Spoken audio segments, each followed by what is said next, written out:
The Golden State Warriors and Jonathan Kuminga have not reached an agreement before the deadline yesterday of 6 p.m. Eastern Time.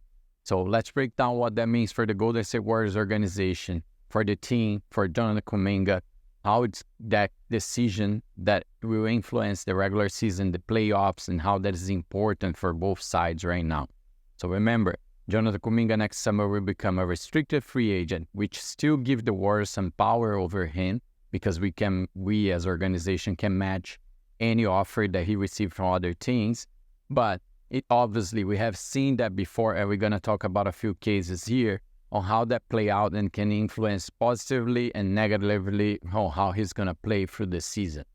So different than Moses Moody, Jonathan Kuminga could not reach an agreement. The expectations are very different, right? Moses Moody just signed, I announced it like 3 days ago, a $39 million 3-year contract. But Jonathan Kuminga wanted a $225 million max extension for 5 years, which matched, for example, what Franz Wagner got with the Orlando Magic. Does it make sense for me, that set of expectation right now? It does not. I have said that Kuminga is one of the biggest potentials that the NBA has right now because of what he has already shown. His age, only 22 years, so he's very young. But at the same time, he's not an all-star just yet. As Draymond Green just said in an interview a couple of days ago, anything under an all-star selection this year for Jonathan Kuminga is a failure. And now even more, because he bet on himself. Right, at the time that he refused whatever offer it was out there from the Warriors, which I'm pretty sure it would be in the rounds of 112 million, 120 million for a 4-year contract, probably. At the time that he didn't accept that, he's betting on himself, and he's gonna have to prove that this season if he still intends to get a good offer from the Warriors or even any other team. Because if he doesn't have and doesn't perform well right now, he could see a decline on that offer, even from where the Warriors were right now. If he doesn't next summer get offer from other teams, which is unlikely, but if he doesn't, the Warriors will be in an even better position to negotiate with him. So it's a tricky situation for both sides, right? Because as we have seen in the past, we had great players from the Warriors. Let's name the two of them, Draymond Green and Klay Thompson. They both had similar situation. Draymond Green, it was a happy end for him and for the Warriors. They were able to achieve an agreement during the free season, the free agency, and we know what happened with Klay Thompson. He walked away.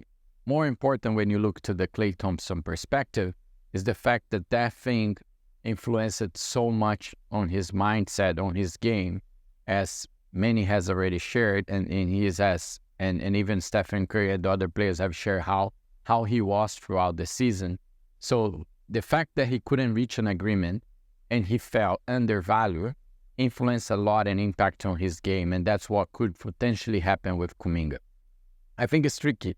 I think if Kuminga thinks really well about it, he will understand that he has potential, but he's still not a fix-it and guarantee starting 5 lineup.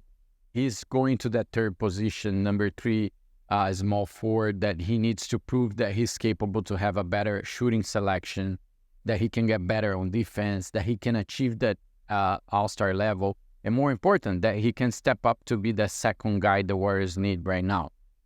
If he can do it, I have no doubts that the Warriors will open and put cash on the table to pay him as he will deserve.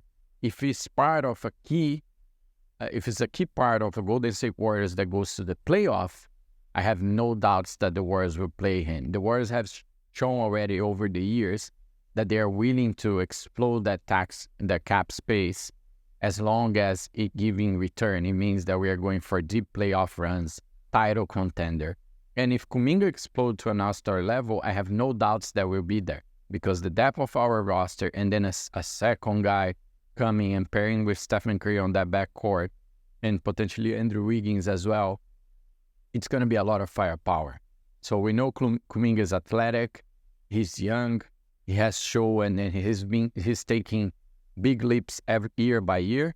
Now is the break even or the breakthrough year for him, year 4, which interestingly matched with the year where Stephen Curry started to explode. And there's one more important thing that the Warriors learned with Stephen Curry that influenced the decision about not paying Kuminga this max extension right now. Remember that until 2026-27, Stephen Curry only had a contract of $12 million. I understand that it's different times of the NBA. Salaries skyrocket.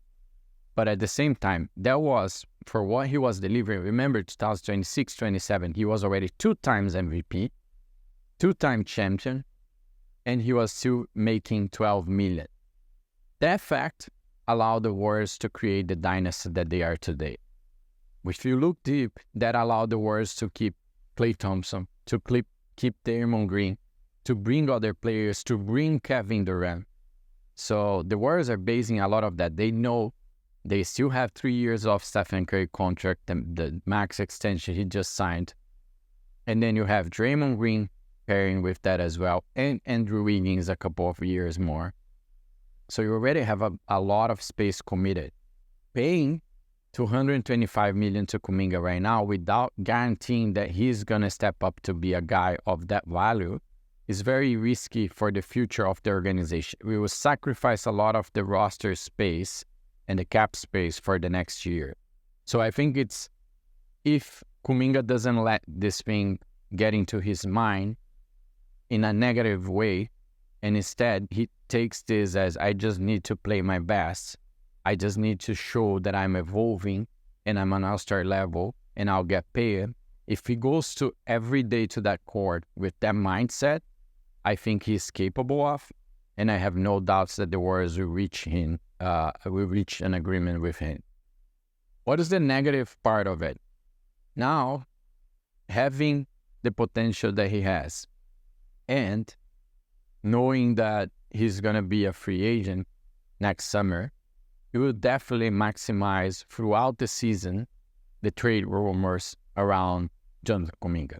And that usually comes with pairing with other players, a bunch of teams, and that creates that sort of attention to the team that is not what we want to a team that is trying to focus on winning, on making title runs.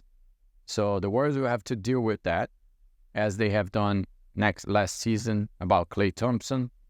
We heard the entire year about Klay Thompson leaving or not, and we know how that affects. So that's a piece that the Warriors will have to deal with.